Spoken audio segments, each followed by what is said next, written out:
eksplorasi melalui boxplot gitu ya, atau dari diagram batang dan daun, itu kan kita bisa tahu salah satunya data tidak simetris gitu ya.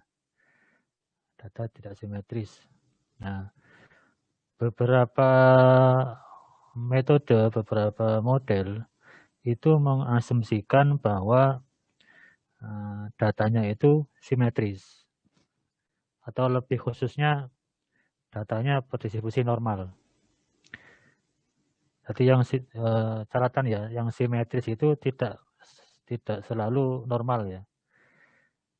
Kalau normal pasti simetris, tapi yang simetris belum tentu distribusinya normal.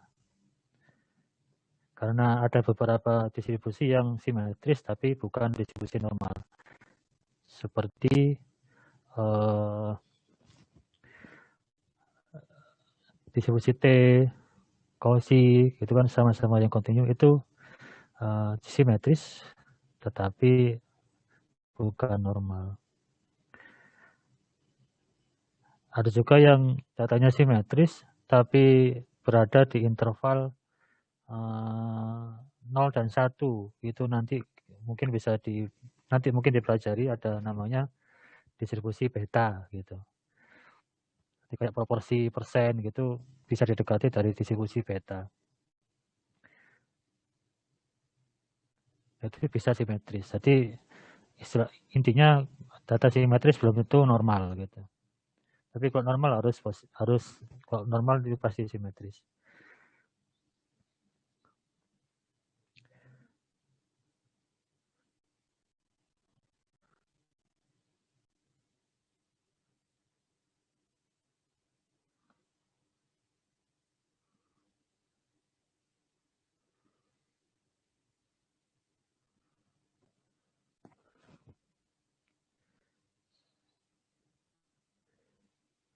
Ini kelihatan apa? Slide-nya kelihatan ya? Kelihatan, Pak. Oke. Jadi saat ini kita belajar tentang transformasi data. Jadi untuk sebagai pengantar, saya jelaskan bahwa di dalam pemodelan itu ada istilahnya teori driven. Ada juga yang namanya data driven.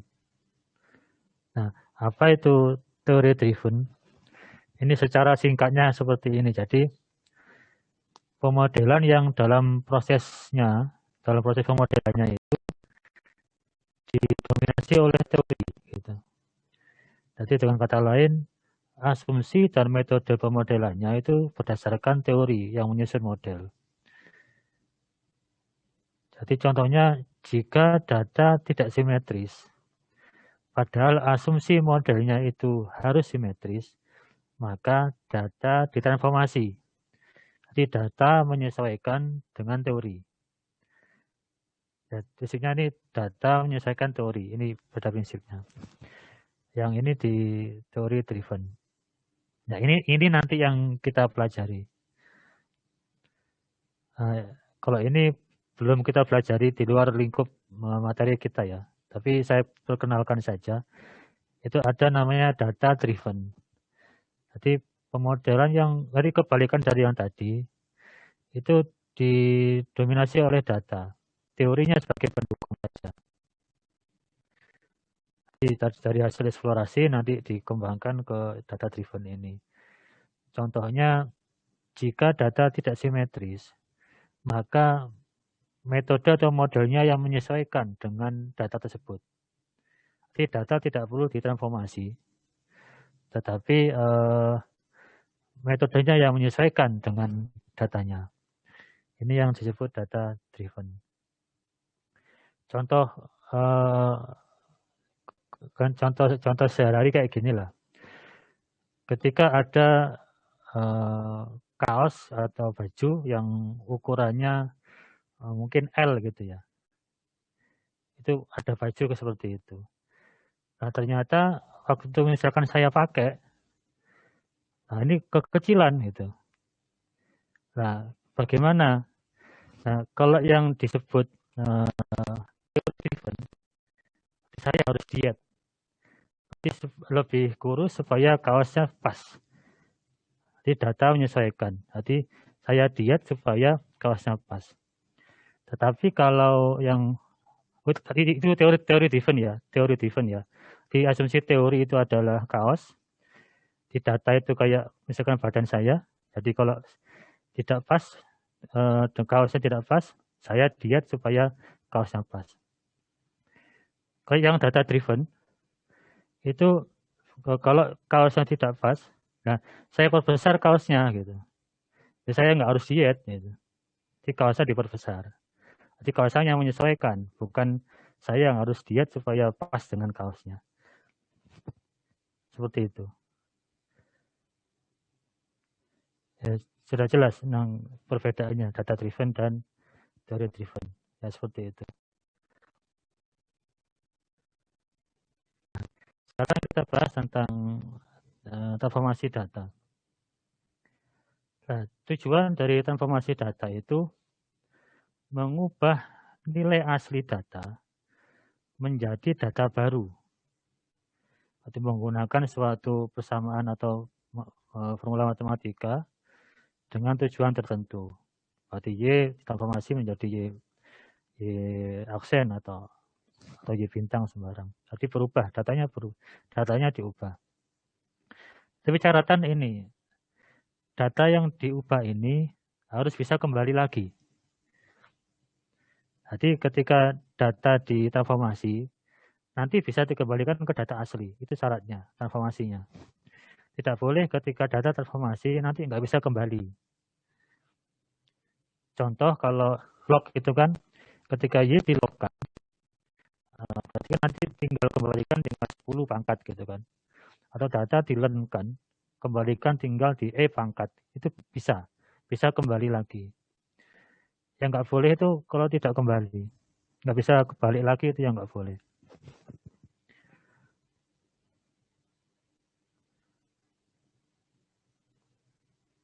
Berarti kalau istilahnya one to one atau minimal one to many. Jadi ketika data transformasi ke sana itu bisa beberapa, misalkan ada interval itu dia bisa beberapa, cuma nanti bisa kembali lagi. Tapi paling tidak harusnya one to one. Ya, ketika kita data transformasi, setelah misalkan pemodelannya dilakukan, bisa dikembalikan lagi gitu. Umumnya kalau regresi itu setelah data transformasi, lalu mau prediksi, itu dikembalikan ke data aslinya, ke bentuk aslinya untuk melakukan prediksi. Seperti itu. Jadi syaratnya tadi ya, transformasi data ini harus bisa dikembalikan ke asalnya gitu, sebelum transformasi. Nah, beberapa tujuan dilakukannya transformasi, pertama membuat pola sebaran data menjadi simetris. Itu yang sering dilakukan karena tidak simetris, makanya ditransformasi sehingga menjadi simetris. Ini kedua, ini dalam hal ini regresi. Jadi ketika hubungannya tidak linear gitu, ini menjadi linear polanya. Berikutnya titik sebaran data itu menjadi lebih merata, tidak menyebar sekali.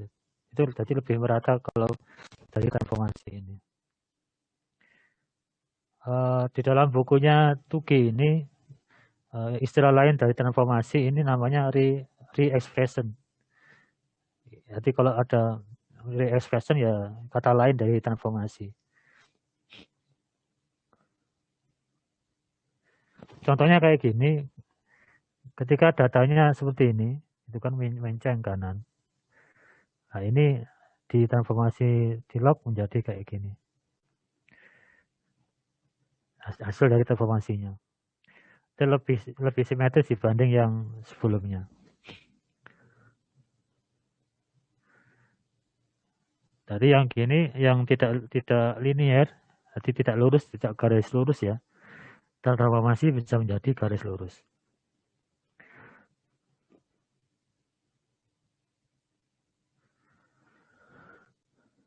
Demikian juga seperti ini.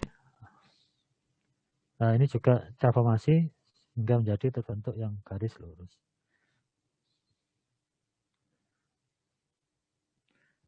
Ada pertanyaan sampai sini? Nggak ada. Nah, ada beberapa cara untuk melakukan transformasi. Pertama, dicoba-coba dulu, coba-coba gitu ya. Transformasi namanya lewat log, di akar, ke kuadrat, dan seterusnya. Sehingga didapat mana yang simetris. Nah, coba-coba ini tadi tidak harus semua data. Untuk coba-coba ini. Bisa hanya di angka kemarin, 5 angka yang ringkasan kemarin ya. 5 angka ringkasan kemarin. Apa aja kemarin? Minimum, maksimum, median, hingga atas, hingga bawah gitu ya. Itu yang dasar pembuatan dari box plot. Nah, kan kenapa kok bisa 5 angka ini saja? Kira-kira apa alasannya? Kenapa kok 5 angka ini sudah cukup mewakili untuk melihat sebaran, apakah ada perubahan sebaran datanya? Ada yang tahu? Ada yang apa tahu alasannya kira-kira?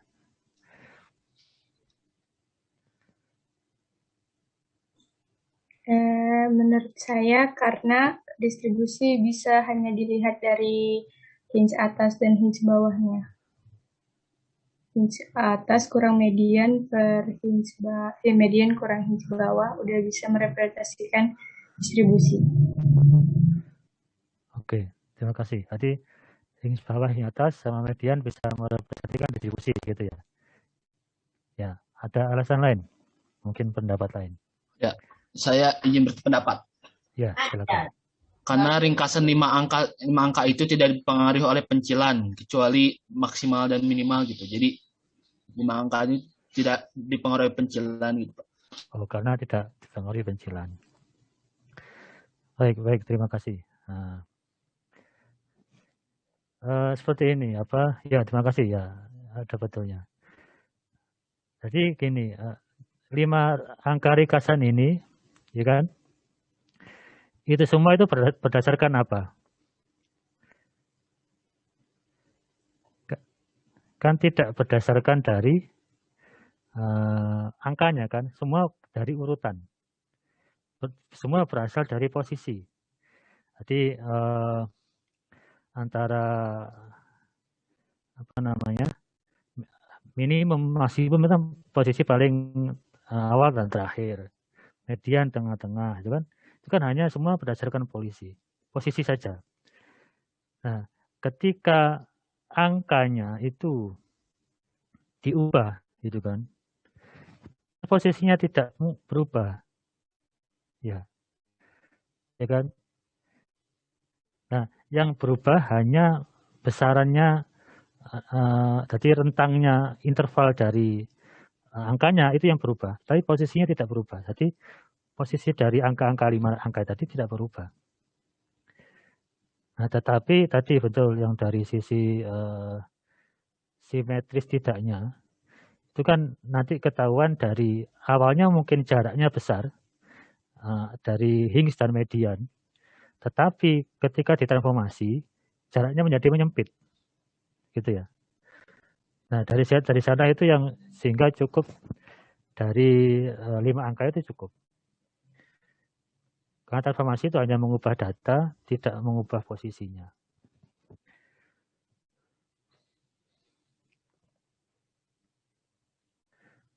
Berikutnya dengan cara ada namanya tangga transformasi Tukey. Ya sebetulnya ini mirip dengan ini sih, transformasi Bok-Jok. Atau istilahnya transformasi Bok-Jok. Yang diperkenalkan Pak Box dan Pak Jokes.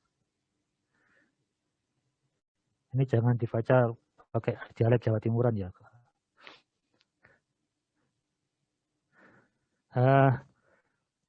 Ada namanya ini tangga transformasi Tukey.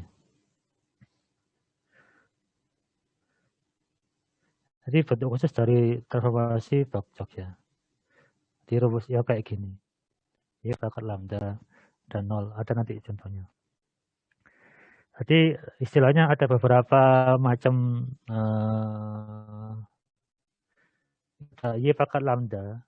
Jadi ada lambdanya beberapa macam. Nah itu nanti dipilih yang sesuai gitu, dengan transformasinya. Jadi lambda berapa, nanti transformasinya apa yang sesuai. Jadi nanti tujuannya lebih ke mengubah polanya menjadi simetris. Dan tadi menjadi linear. Hubungan jika ini regresi. Sama ketika nggak tahu dipelajari atau enggak yang di KS ya. Di analisis runtun waktu itu, salah satu cara untuk variannya supaya sama itu dari transformasi Vogt-Jok ini. Lambda ini disebut parameter transformasi di Y pangkat lambda. Lambda ini bisa negatif, bisa positif, dan bisa juga 0.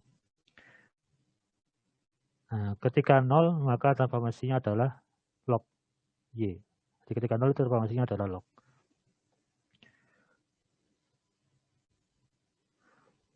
Jadi ketika lambdanya gini, transformasinya ini kalau min 2 seper Y kuadrat. Ini seper Y. Ini seper akar Y. Kalau min setengah. Kalau 0 log, ini akar Y. Kalau Y ini Y kuadrat. Kan Y pangkat itu kan tadi kan. Y pangkat gitu kan. Pangkat setengah kan, pangkat minus, Y pangkat setengah kan akar ya. Y pangkat 1, Y kuadrat. Ini pangkatnya kan, Y kuadrat. Y pangkat 1, Y pangkat setengah akar. Kalau 0 memang harus log gitu ya. Nah kalau seper akar Y kan, Y pangkat min setengah gitu kan. Nah, Y pangkat min 1 ya seper Y. Y pangkat min 2 seper Y kuadrat. Kalau pangkat min kan berarti sama dengan sepernya. Nah, ada perubahan ketika lambdanya itu di bawah 0, maka dikasih tanda minus di sini. Di awalnya ini diubah jadi minus Y kuadrat, minus seper Y kuadrat, minus seper Y, dan minus seper akar Y. Jadi secara umum rumusnya kayak gini. Jadi ketika lambdanya positif, ini Y pangkat lambda. Ketika 0 log Y, ketika lambda berkecil 0, ini minus Y pangkat lambda. Kalau minus Y pangkat minus setengah, berarti minus seper akar Y gitu ya. Kalau ini pangkat 2, minus seper akar Y kuadrat. Nah, beberapa kondisi yang dibuat, yang pakai mana gitu, berdasarkan apa, bisa dilihat dari sininya. Kalau nilai keruncingannya ini positif, berarti menceng kanan. Kalau menceng kanannya tetap ya tidak ada perubahan. Tapi kalau yang sedang itu antara akar Y atau log Y. Nah kalau yang bisa ini juga minus Y. Kalau yang terlalu menceng kanan, maka minus seper Y kuadrat. Jadi lihat dari seberapa besar kemencengannya. Jadi kalau sama-sama kalau ketika menceng kiri, nah ini dikuadratkan. Kalau yang sedang ini sampai Y pangkat 3. Tapi ketika kuat, dipakai antilog dari Y itu apa? Tahu? Antilog Y itu apa? Lawannya log itu apa? Pangkat. Ya, pangkat dari apa yang dipangkatkan? Apa yang dipangkatkan? 10. Ya, 10 pangkat Y. Bisa juga kalau ini log natural, ln gitu ya. Tapi di sini E pangkat ya, boleh. Bisa ini log natural boleh, nanti ln gitu, ln Y. Di sini bisa E pangkat gitu boleh, E pangkat Y. Kalau log berarti 10 pangkat.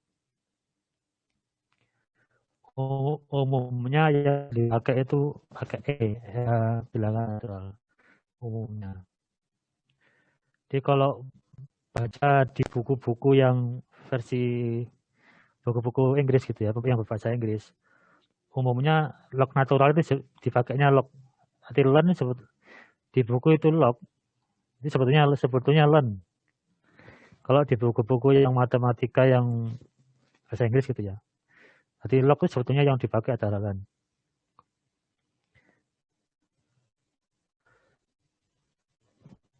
Jadi seperti ini yang perlu diperhatikan ketika menceng kanan. Ketika menceng kanan yang tidak terlalu menceng, ini bisa antara akar Y, log Y atau minus seperakar Y. Kalau menceng sekali bisa minus seperakar Y kuadrat. Dan kebalikannya seperti itu.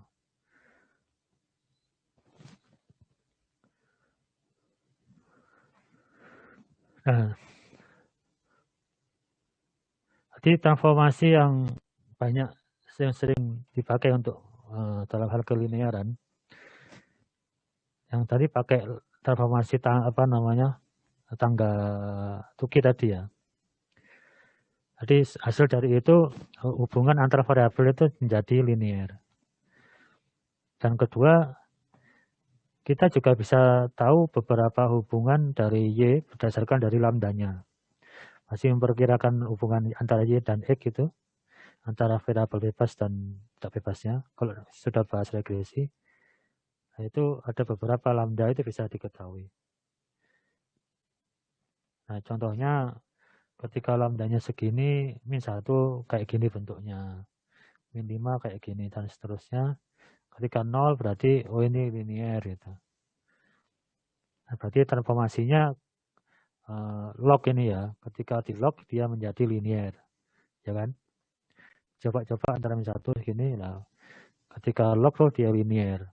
Berarti ini transformasinya log. Yang berhasil melinearkan ini di sini adalah log. Tapi di sini kita tahu beberapa bentuk transformasinya gitu dari data itu. Ketika min 1 begini bentuknya, ketika lambdanya setengah berarti akar dia kayak gini. Jadi tahu beberapa macam bentuk dari hasil transformasinya.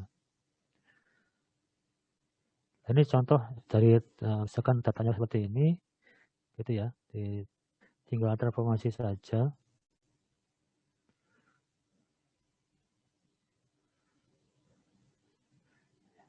Ini apa? Post plotnya ya. Ya, menceng kanan ini ya. Kalau kita rebahkan menceng kanan. Medianya tadi sudah saya jelaskan belum ya? Yang kemarin, oh belum kayaknya. Nanti saya jelaskan ulang tentang apa definisi apa bentuk-bentuk seperti ini. Jadi seperti ini kan menceng kanan ya. Median cenderung ke bawah atau cenderung ke kiri gitu ya. Dan ini cenderung panjang ke kanan. Ini data-data yang wajar gitu. Maksudnya wajar ketika datanya itu satu modus. Nah, kemencengannya bisa jelas tergambarkan dari sini. Dari bentuk ini. Media cenderung agak ke bawah gitu. Kalau ininya panjang, whiskernya panjang yang di atas atau yang kanan itu, nah ini cenderung menceng kanan atau positively skewed. Kebalikannya, kalau yang negatif skewed atau menceng kiri.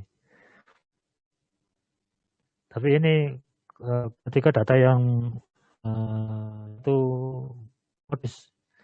mempunyai modus satu, itu bisa dari sini bentuknya kita bisa lihat. Nanti terakhir saya jelaskan ulang tentang itu ya, bentuk-bentuk macam-macam. Nah, setelah ditransformasi, ini pakai akar Y, lalu pakai log Y, kita bisa dapat seperti ini.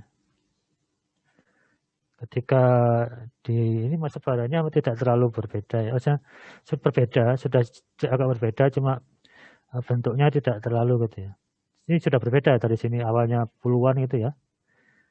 Ini jadi sudah satuan gitu kan dari sasarannya. Cuma kan dari sisi lebarnya ya sebetulnya ini harusnya gambarnya lebih kecil ya karena ini satuannya berbeda. Sebenarnya sudah menyempit dari sini, cuma kesimetrianya masih agak-agak ini ya, masih lebih panjang yang atas gitu ya, masih agak panjang yang atas, jarak antara median dan hingga atasnya. Nah, dengan log ini dari sisi mediannya, nah ini sudah di tengah-tengah, cuma ini whiskernya aja yang agak panjang di sini. Dari sisi median sudah posisi di tengah, sisi mediannya. Kalau ini hampir sama, cuma mediannya agak-agak ke bawah masian.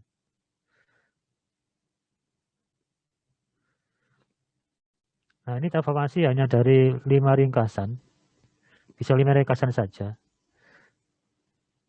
Ya karena di sini kan hanya apa namanya? Voxpol kan terbentuk dari 5 ringkasan itu kan. Voxpol terbentuk dari 5 ringkasan. Sehingga perubahan ini ya bisa dilihat dari 5 ringkasan itu. Tapi ya di sini ada catatan. Ada yang tahu kenapa?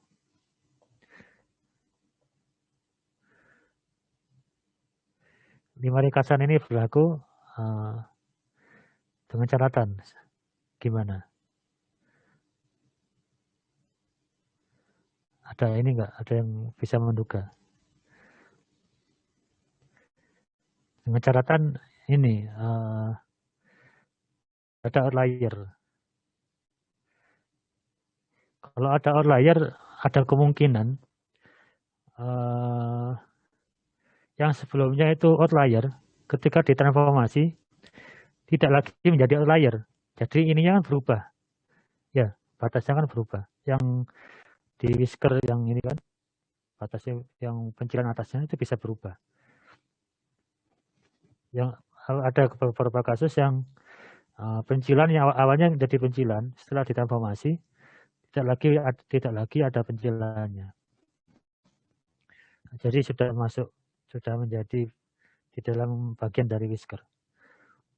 Jadi pakai 5 angka ini jangan catatan kalau tidak ada pencilannya. Itu bisa hanya dari 5 angka tadi.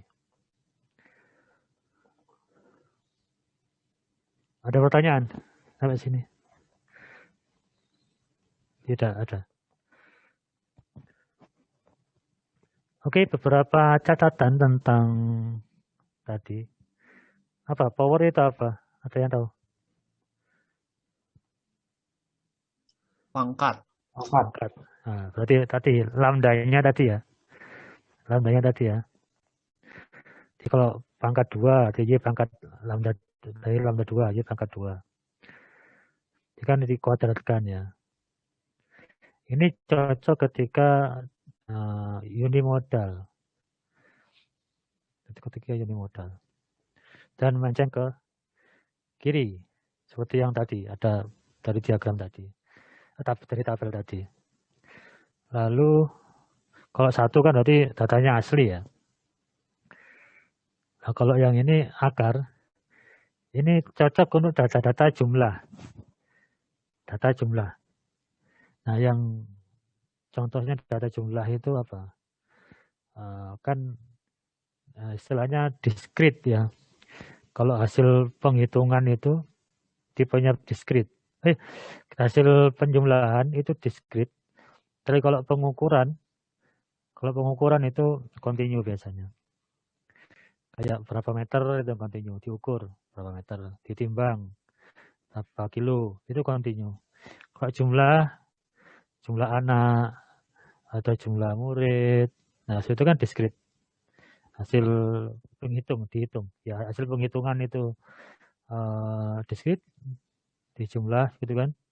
Kalau hasil pengukuran itu kontinu. Itu yang ada agak pembedanya, yang mudah. Nanti kalau akar cocok ketika data hasil jumlah, hasil penghitungan gitu ya. Itu cocok pakai akar.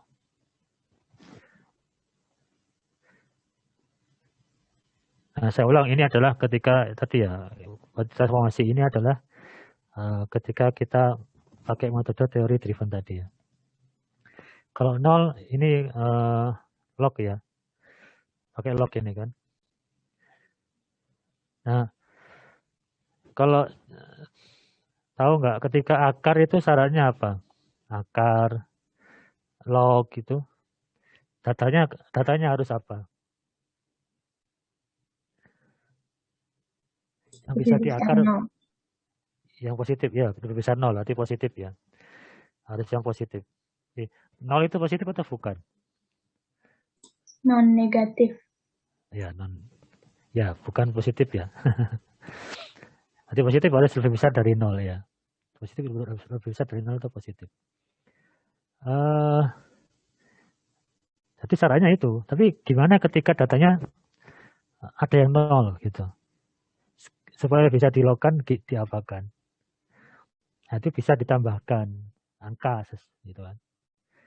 Ya awalnya 0, kalau ditambahkan angka jadi bukan 0 lagi kan. Ya itu salah satu cara. Kalau itu kita mau transformasi, yang harus mensyaratkan itu 0, nah ditambahkan aja sesuatu angka, supaya itu bisa dilakukan. Berarti mungkin awalnya itu transformasinya itu log X gitu ya. Berarti bisa ditambahkan log X plus C gitu. Log dari X plus C gitu ya. Suatu konstanta. Ya boleh. Ya kayak gitu tadi bisa min setengah itu kan. Seper akar itu tadi. Ini sebenarnya jarang dipakai. Nah, ini seper Y ini pakai sepakat cocoknya ketika ini data-data rasio. Jadi kayak apa kilometer per jam kecepatan gitu ya. Kilometer per jam. Nah, jadi ada dua rasio-rasio gitu bisa pakai yang seperti ini.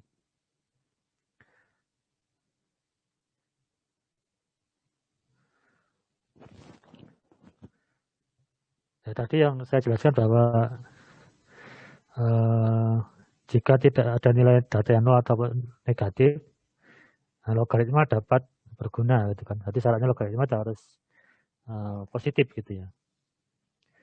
Nah, bisa dicoba kedua-duanya. Ketika ini regresi ya. Ketika ini regresi, log X dan log Y sama-sama X dan Y sama-sama dilogkan. Baru dilihat scatternya. Jadi untuk melihat dari scatter mau transformasi, bisa dua-duanya dulu. Log X dan log Y ditransformasikan, baru dibikin scatternya. Apakah sudah lurus gitu? Sudah pernah bikin scatter kan? Ya, sudah pernah belum? Sudah ya? Oke. Bisa juga setelah itu, bisa juga dilihat misalkan X dengan log X dengan Y gitu. X dengan log Y bisa. Atau log X dengan X dengan log Y atau log X dengan Y gitu.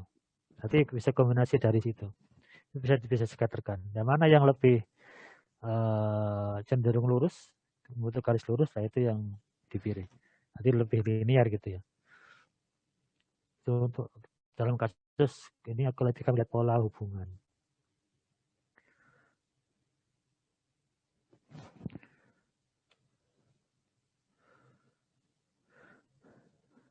Nah, yang kayak gini misalkan kalau X-nya itu data aslinya, Y-nya dilogkan, variabel bebasnya dilogkan. Jadi ini model log ya. Berarti ini pakai model log. Namanya model eksponensial. Ketika Y-nya dilog, X-nya tidak, namanya model eksponensial. Berarti ketika dicek nilai lambdanya, ini cenderung 0 di Y-nya. Ini model logaritmik. Ketika X-nya dilogkan, Y-nya tidak. Ketika dilihat scatter plotnya itu sebelah sisi kiri itu cenderung turun cepat, tajam sedikit gini lah. Tapi yang agak ke sini agak mendatar gitu ya. Nanti turun tajam baru itu mendatar. Nah itu yang bisa kayak gini. Ketika scatternya kayak gitu bentuknya. Ini kalau ini power, berarti log X dan log Y sama-sama di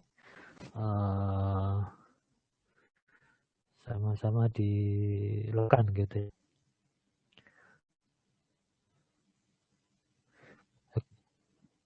Yang pakai ini power itu apa? Contohnya ini kalau ada lagi Cobb Douglas kalau di econometric dari transformasi sehingga menjadi linear. Nah, ketika memilih bentuk transformasi, kita lakukan transformasi dengan alasan tertentu. Sebenarnya kita bisa istilahnya mengatasi masalah lain gitu. Mungkin kita transformasi tadi supaya linear. Tapi dengan transformasi tadi variannya itu menjadi lebih seragam gitu. Awalnya itu mungkin kalau di dalam regresi ada istilahnya heteroskedastis gitu. Variannya tidak sama. Nah, syaratnya kan di regresi ada namanya homoskedastis, varian sama. Nah, dengan transformasi tadi awalnya mungkin heteroskedastis, varian tidak sama. Nah, sekarang menjadi variannya sama. Bisa kita bisa mengatasi satu masalah, tapi dengan transformasi ini masalah lain mungkin bisa diatasi. Tapi ini salah satu kemungkinan, tidak pasti bisa gitu, tapi ada kemungkinan bisa seperti itu. Nah, misalkan kita membuat itu simetris, tapi dengan itu dia menjadi linear pencariannya. Nah, itu yang salah satu, ini mengatasi salah satu, kita transformasi sebetulnya untuk misalkan salah satu masalah, tapi masalah lain bisa diatasi juga kayak gitu. Nah, contoh ya itu logaritma yang contoh transformasinya. Jadi logaritma ini cocok ketika kayak gini, kita bikin misalkan ada 100 data. Nah, kita tiap interval tertentu, misalkan tiap 5 data, itu di rata-rata. Jadi tiap 5 data di rata-rata dicari variannya. Data berikutnya, yaitu tiap interval 5 data, cari rata-rata dan variannya. Nah, itu dicari hubungannya antara rata-rata dan varian. Ketika itu cenderung ada hubungan antara rata-rata dan varian, jadi terbentuk suatu pola gitu ya. Nah, itu yang perlu transformasi. Ya, logaritmik ini yang salah satunya yang cocok. Jadi kalau korelasi rata-rata dan varian berkorelasi positif, nah ini logaritmik ini bisa dilakukan transformasi logaritmik. Sehingga varian tidak tergantung dengan rata-rata.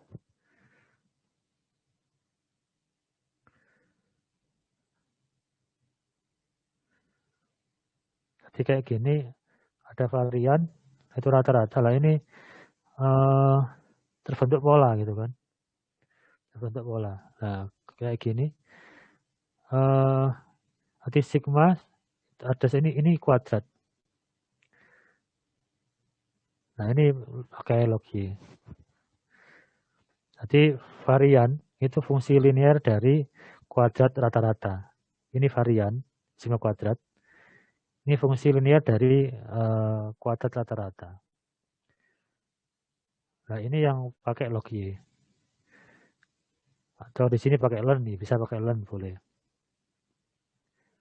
Nah, kalau ada yang 0, ya tambahkan angka 1 gitu. Tadi konstantanya tadi ya. Boleh tambahkan angka 1. Ini cocok ketika ada itu datanya cenderung heterogen. Berarti variannya itu di dalam tiap interval itu variannya beda-beda. Jadi interval misalkan 1 sampai 10 variannya sekian. Berikutnya lebih tinggi atau lebih tinggi lagi itu. Kan ada namanya istilahnya di distribusi itu nggak tahu sudah dikenalkan atau belum. IID, identik, independent, identik, independent distribution. Berarti sama, variannya sama, saling bebas, itu ya. Tadi data variannya sama dan saling bebas. Nah, ketika variannya itu beda-beda, tidak memenuhi itu. Nah, kayak gitu cenderung datanya tidak normal. ada kemungkinan ketika varian tidak sama, itu meskipun simetris ya, tapi varian tidak sama, itu jadinya kecenderungan bukan lagi distribusi normal. Kalau di dalam tempat tertentu variannya tidak sama, itu cenderung tidak normal. Biasanya bukan berdistribusi normal, gitu ya. Jadi saya nyebut normal di sini adalah distribusi ya, bukan normal sesuatu yang normal ya, tapi distribusi normal, gitu ya. Bedakan nanti khawatirnya nyebut saya normal itu kondisi normal, bukan. Ini distribusi yang namanya distribusi normal. Kan ada distribusi macam-macam ya. Ini ada nama lain juga normal ini Gaussian. Ada namanya Gaussian. Jadi nanti mungkin saya lupa itu distribusi. Tadi istilahnya kalau saya nyebut normal itu adalah distribusi normal gitu ya. Bukan kondisi normal. Oke, ada pertanyaan sampai sini?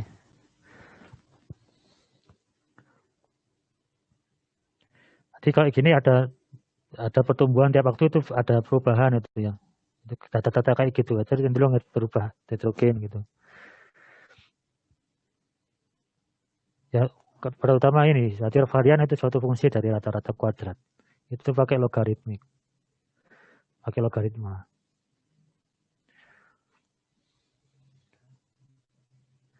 Nah, ini transformasi dari akar kuadrat ya.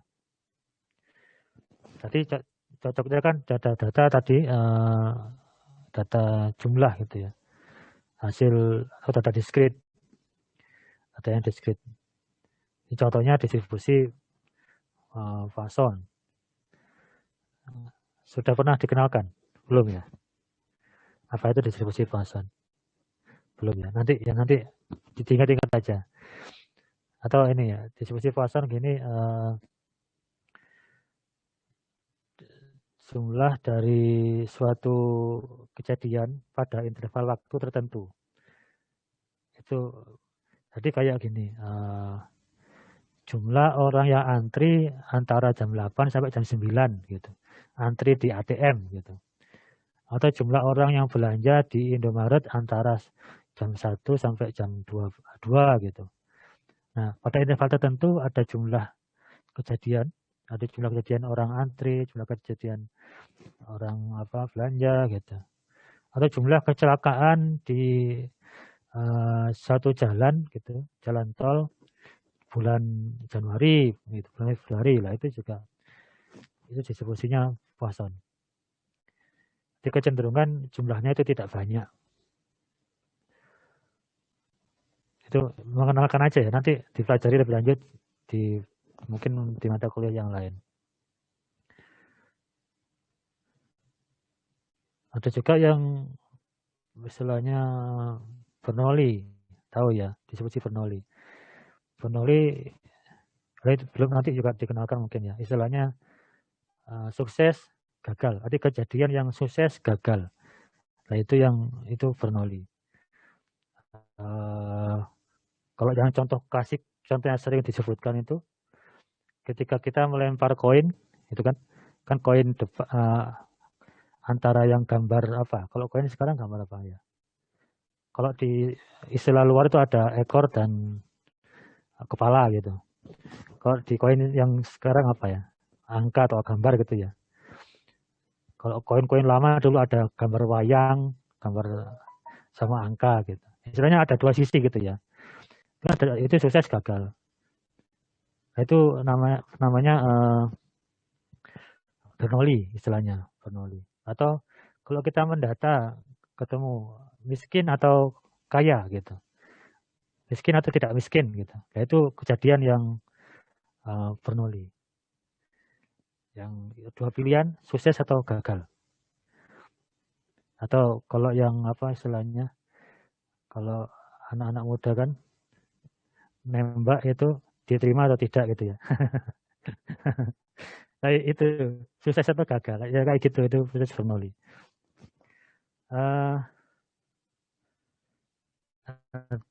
Nah ini di Poisson itu ciri khususnya varian sama dengan rata-rata.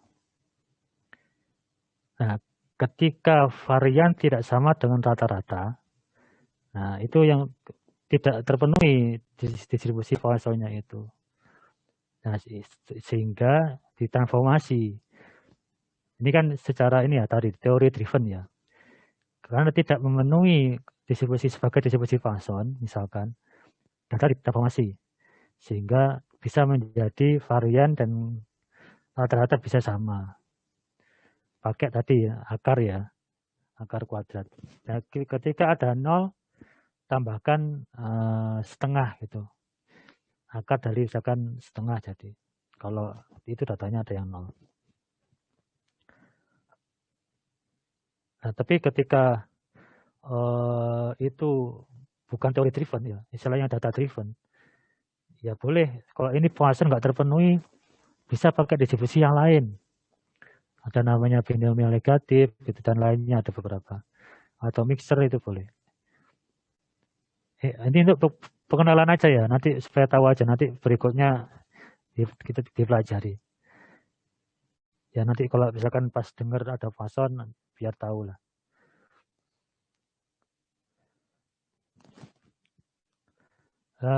Jadi kayak gini, ini ketika varian jadi itu suatu fungsi dari rata-rata. Jadi garis lurus gitu. Tadi kan cenderung agak belok ya, ini garis lurus.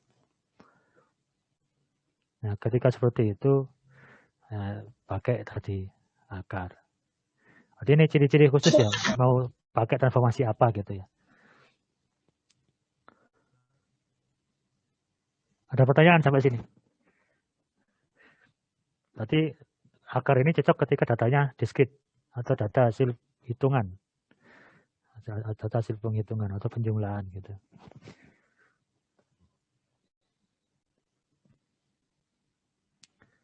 Nah, transformasi Box ini tidak selalu berhasil gitu ya dalam mengatasi kesimetrian dari data. Tidak selalu berhasil. Nah, tadi ketika ada beberapa transformasi tadi log dan akar tadi kan harus positif. Nah, itu juga tadi diadaptasinya dengan ditambahkan akar tertentu. Tadi log kan ditambahkan angka 1 gitu ya.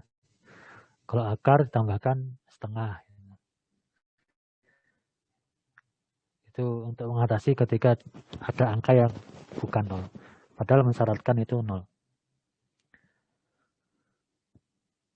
So, sini ada pertanyaan. Nanti prakteknya bisa di Excel-nya besok ya kita ya.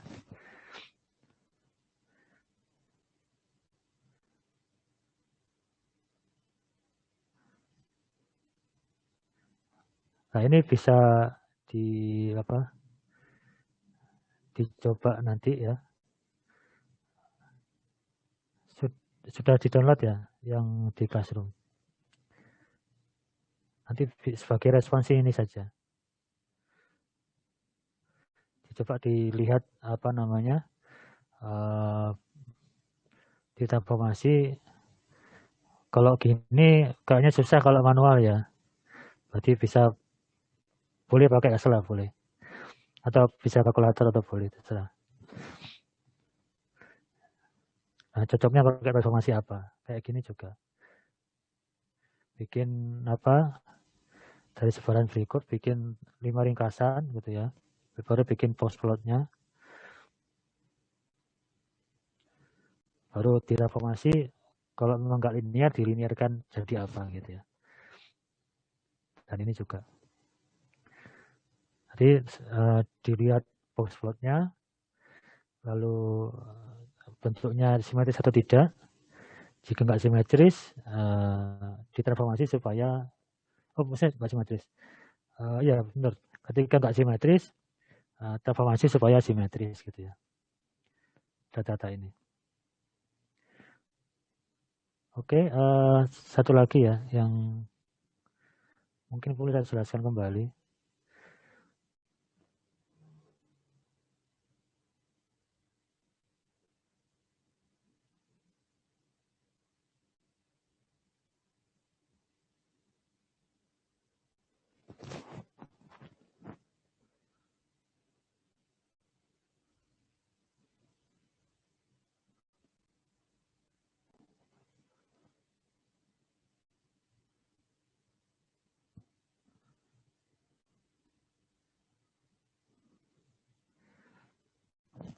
Sudah kelihatan ya?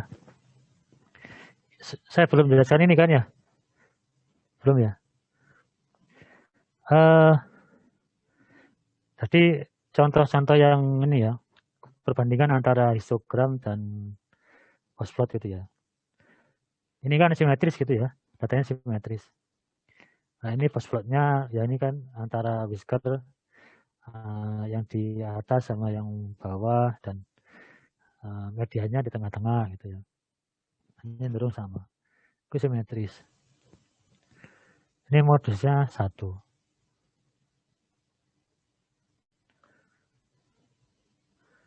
Nah, berikutnya ini apa? Menceng kanan ya, menceng kanan. Nah ini ketika medianya cenderung ke bawah, ini agak ke atas, lebih panjang yang di atas gitu ya, menceng kanan. Sebaliknya menceng kiri, nah ini cenderung ke bawah. Nah ini ya medianya agak ke atas, whiskernya agak panjang, lebih panjang ke bawah. Nah ini ketika modusnya ada 1 gitu ya. Nah, tetapi ini boxplot ini selaras dengan histogram ketika modusnya hanya 1 gitu. Jadi kita bisa membaca itu simetri tidaknya ketika modusnya 1. Nah, di realnya ketika kita lihat data asli, tidak selalu ketemu kayak gitu. Ini ada yang tahu kenapa? Ada yang aneh di mana? Yang berbeda dengan tadi. Boxplotnya.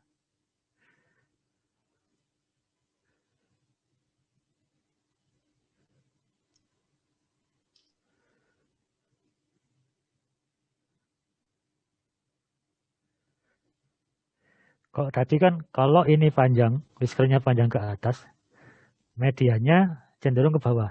Ya. Itu yang ya kan? Itu kan harusnya kalau seperti itu harusnya menceng. Kalau ini ke atas, ini agak ke bawah, itu menceng kanan gitu ya. Nah kalau gini kan nggak seimbang. Ininya cenderung ke atas, tapi ini panjang di atas juga. Nah kalau kita lihat dari ini, oh kelihatannya ini mencengnya ke kiri.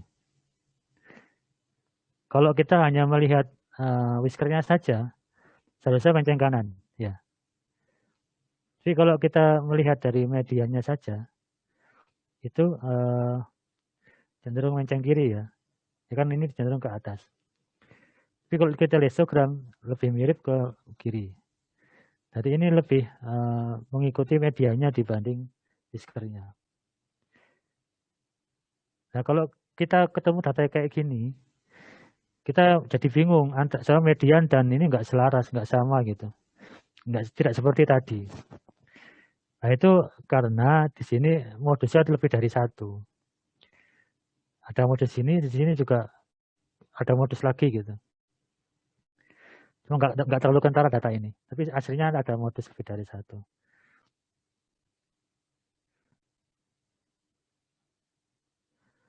Ya seperti ini juga. Ini harus kalau dari sini harusnya ini menceng. Kalau dari sini saja ini menceng kanan, tapi kalau dari sini menceng kiri. Tapi kalau kita lihat sini nggak terlalu jelas menceng mana. Nah ini data ketika data asli kita ketemu kondisi yang bermacam-macam.